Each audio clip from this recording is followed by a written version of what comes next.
दोस्तों आज के इस वीडियो में हम जानेंगे कि आप किस प्रकार घर बैठे डीबीटी लिंक करा सकते हैं। अब आप में से कई सारे लोग बोलेंगे डीबीटी क्या होता है। आपके बैंक में आधार कार्ड लिंक है, आप बोलोगे हाँ लिंक है।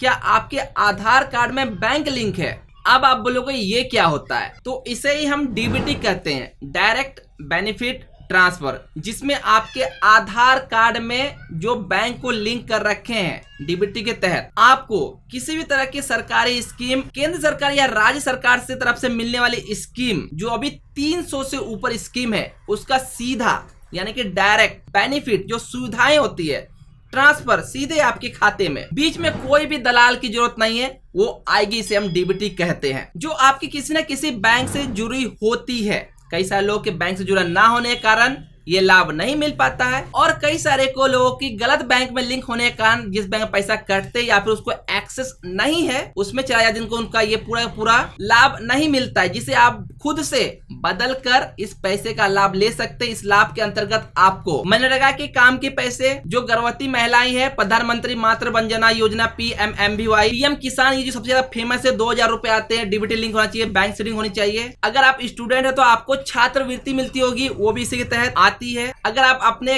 राज्य सरकार बोर्ड से कोई पढ़ाई करते हो, अच्छे नंबर आए, फर्स्ट डिवीजन आए हैं, तो आपको जो इसके प्रोत्साहन राशि मिलती है वो भी डीबीटी के तहत ही आती है। अगर आपके घर में गैस सिलेंडर आपको सब्सिडी आती है, चाहे वो 80 रुपए की हो या फिर आपको 400 रुपए तक, वो भी इसी माध्यम से आपके अकाउंट ट्रांसफर होती है। तो फटाफट से इस प्रोसेस को समझते और कैसे क्या क्या करना है खुद से अपने मोबाइल फोन, अपने कंप्यूटर, लैपटॉप से घर बैठे, चलिए जानते हैं। डीबीटी को आप दो तरह से लिंक और डीलिंक कर सकते हैं। एक आप खुद से घर बैठे, जिसमें आपके आधार कार्ड, मोबाइल नंबर जुड़ी होनी चाहिए। दूसरी, आपके जिस बैंक में खाते हैं, एक से ज्यादा भी खाते हैं तो भी आप अपने जिस बैंक में पाना चाहते हैं उस बैंक में जाना और कहना है मुझे डीबीटी लिंक करवानी है। आपको डीबीटी लिंक और डी लिंक के लिए आपके फिंगर ऑथेंटिकेशन रिक्वायर होती है। आपके वो बैंक आपके फिंगर लेंगे एंड वो लिंक डी लिंक आपका इजिली कर देंगे। जिस बैंक आप चाहते हो वो आप खुद से भी कर सकते हो। खुद से करने के लिए आपके आधार में रजिस्टर्ड मोबाइल नंबर होनी अनिवार्य है। अब आपके आधार कार्ड कौन सा नंबर जुड़ा है इसे जानना है तो आप सिंपली प्ले स्टोर से एम आधार नाम से एप्लीकेशन को डाउनलोड इंस्टॉल कर लेंगे। फर्स्ट टाइम करेंगे तो आपको एक मोबाइल नंबर ओटीपी से आपको एक रजिस्ट्रेशन करनी है।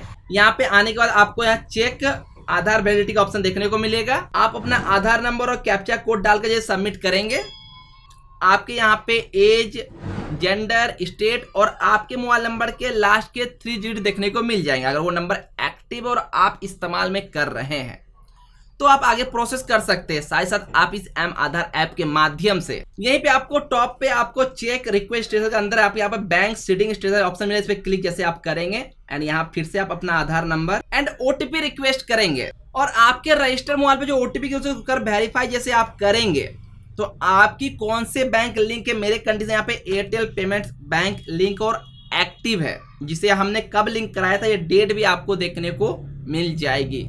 चूंकि हमारा अभी एयरटेल पेमेंट बैंक लिंक है और हम चाहते हैं कि हमारा ये बैंक नहीं हो, कोई दूसरा बैंक मेरा जो है वो लिंक हो, या फिर आपका लिंक नहीं है तो फ्रेश लिंक भी आप इस प्रोसेस से कर सकते हैं। कैसे?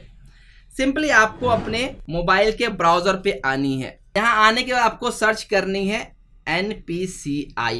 अगर आपका कंप्यूटर है तो ज्यादा अच्छा आपको प्रीव्यू देखने को मिलेगी। NPCI की वेबसाइट के अंदर आनी है। यहाँ पे स्क्रॉल डाउन कर नीचे आएंगे तो कंज्यूमर के ऊपर प्लस मिलेगा, इस पे क्लिक करनी है। यहाँ पे सबसे नीचे भारत आधार सीडिंग इनेबल BASE मिलेगा, इस पे आपको क्लिक कर देनी है। यहाँ पे आपको बाएं साइड कुछ ऑप्शन मिल जाएगा, जहाँ पे होम के अंदर आधार सीडिंग, डी सीडिंग देखने को मिलेगी एंड अकाउंट डिटेल्स कुछ ऑप्शन मिलेगी, आधार मैप स्टेटस, आधार मैप हिस्ट्री, रिक्वेस्ट। आपको सीडिंग या फिर डी सीडिंग करनी, ज्यादातर लोगों को फ्रेश या फिर बैंक चेंज करना, तो ये पहला ऑप्शन आधार सीडिंग क्लिक करनी है।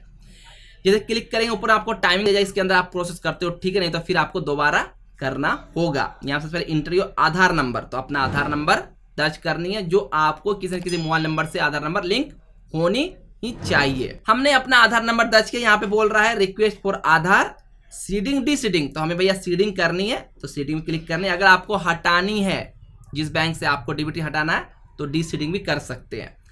अब सिलेक्ट योर बैंक, आपको किस बैंक में करना है, तो मैं यहाँ पे चूज करूंगा अपना पंजाब नेशनल बैंक। आपका जो भी बैंक है वो आप कर सकते हैं। इसके बाद आपको नीचे पूछा जाएगा कि आप जो करा रहे हो वो फ्रेश पहली बार करा रहे हो, क्योंकि अगर आपने चेक किया मतलब ऐप पे कुछ भी बैंक नहीं दिख रहा है, नो बैंक, तो आप फ्रेश चूज करोगे। अगर आपका एक ही बैंक में दो खाते, एक करंट अकाउंट है सेविंग अकाउंट, तो यहाँ पे move same bank with another account, saving से करंट में करनी तो कर सकते हैं। अगर आपका अलग बैंक, मेरे अलग अलग बैंक है, एयरटेल से मुझे पंजाब से बैंक जानी है, तो तीसरा वाला move from one bank to other bank, हम इसको चूज करें, आपका जो है अपने हिसाब चूज करनी है।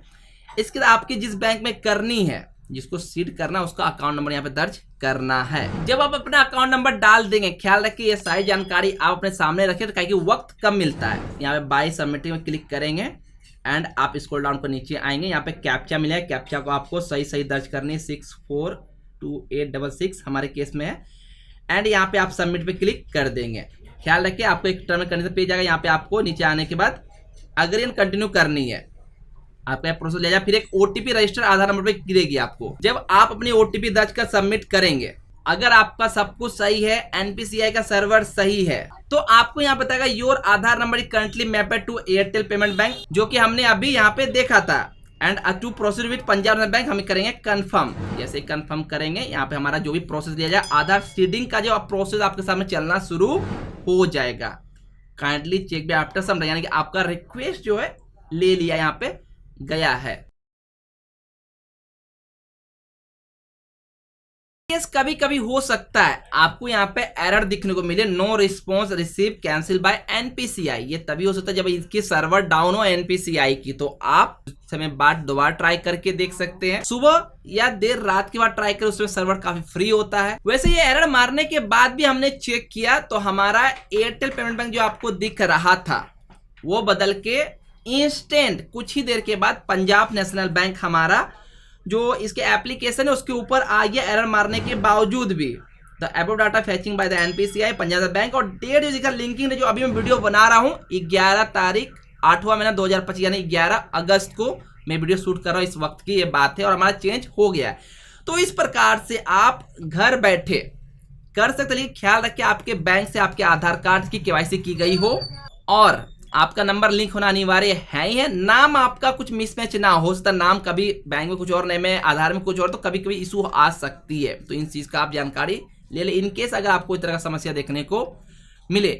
तो ये है घर बैठे आप अपना डीबीटी डायरेक्ट बेनिफिट ट्रांसफर, जिसमें आपको छात्रवृत्ति, पीएम किसान, गैस के पैसे, अलग अलग स्कीम, सरकारी स्कीम जितनी भी होते हैं उसके पैसे सीधे आपके खाते में घुस जाए, जिस बैंक में आप चाहते हो उसी बैंक में प्रोसेस अपने मोबाइल फोन से बिना कोई डॉक्यूमेंट अपलोड किए कर सकते हैं। बाकी आपको किस तरह प्रॉब्लम परेशानी आती है तो हमसे नीचे कमेंट कर पूछ सकते हैं। अगर वीडियो इंफॉर्मेटिव लगा हो तो जरूर लाइक करें, ऐसे ही इंफॉर्मेटिव वीडियो पाने के लिए चैनल को सब्सक्राइब करें। तो मिलते हैं ऐसे ही कोई इंफॉर्मेटिव वीडियो के साथ। Thanks for watching this video.